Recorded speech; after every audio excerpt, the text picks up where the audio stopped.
we're going to be talking about a special kind of attorney. And what we're used to seeing are really well-respected attorneys like Dan and I, and attorneys are well known for their sterling reputations amongst the community. But sometimes you have an attorney that winds up as a defendant, and I think that's what happened in this case. That is indeed what happened here.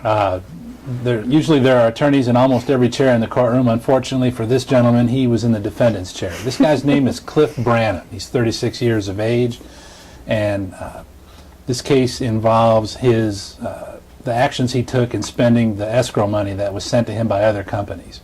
Basically, he had a real estate company, a place called Cornerstone Title, and his responsibility was to take money in escrow for real estate transactions.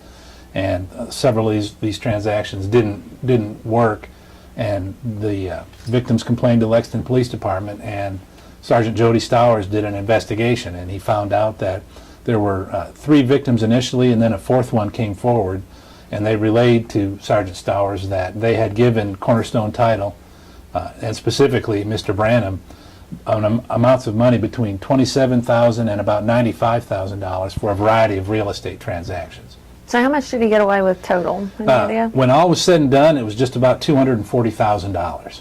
And that's the #1 rule of lawyering: don't take your client's money. I remember that from new lawyers training when I passed the bar exam in and we had to sit through training, and they said, do not spend your client's money. It's a very basic and fundamental rule. And what this guy did is he took the money, put it in his escrow account, and then he told the investigators and eventually the court that he used it to pay corporate expenses. We can't prove any differently. We didn't find any records that showed gambling debts or drug usage or anything of that nature. Mr. Branham is a graduate of the same law school I was, and of most of the people that work here, and several of the people that I know him personally.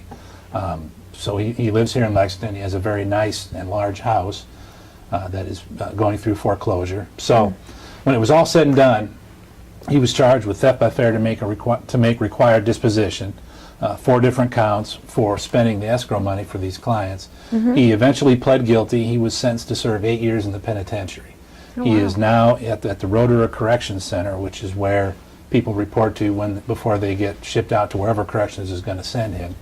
I will be shocked if the judge doesn't shock probate him, so to speak, because he's been telling people since 2010 that he was going to pay them.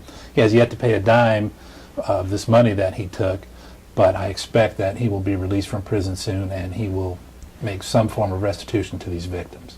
Well, great. So he's in there with, well, I guess not his former clients, but possibly former clients. One hopes not, but he is in custody, and in my humble opinion, deserves every day of it for the way he treated these innocent victims. Yeah, that's a lot of money to take. Well, thanks, Dan. This is a good example of how no matter who you are, you're prosecuted equally under the law. So good job. Thank you very much. All right, we'll be back with another case of the week soon.